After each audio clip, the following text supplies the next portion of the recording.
Bonjour tout le monde, une petite vidéo explicative sur la partition que j'ai envoyée. Donc, parce qu'il y a peut-être des choses que vous ne connaissez pas, et parfois c'est bien de tomber dessus et se poser des questions, à quoi ça sert, donc je vais vous le dire. Donc j'ai écrit en clé de fa et clé de sol, et j'aurais pu mettre la première note qui se trouve en clé de fa, j'aurais pu les mettre en clé de sol, mais je ne sais pas, vous, en tant que pianiste, si vous avez déjà vu ça. Ok, je vous montrerai peut-être à l'occasion.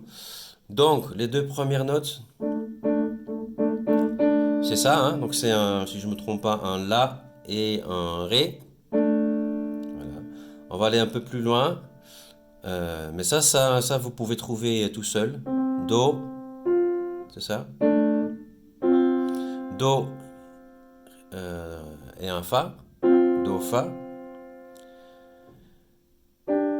Ré, sol, si je me trompe pas. Do, ré, mi, fa, sol. C'est surtout la ligne d'après, parce qu'on répète ça. Et c'est surtout là quand vous voyez ce qu'on appelle des dièses. Ok? Qu'est-ce que fait une dièse? En fait, une dièse fait si on joue les notes sans les dièses, ça ferait ça, comme juste avant.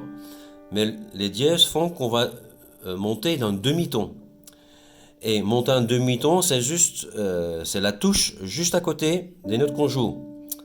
Et les touches juste à côté, on pourrait dire que c'est ça, mais ça c'est les touches blanches, mais il y a encore une touche entre les deux. Donc ça va donner ça. Ok? Là, il y a un demi-ton de différence entre ça. Donc c'est ré, ré, sol. Et ici c'est ré dièse, sol dièse. Donc comme ça, vous aurez, je sais pas où vous en êtes au niveau des cours de piano, mais comme ça vous aurez aussi vu que les touches noires, ça sert à quelque chose. C'est pas juste pour faire joli.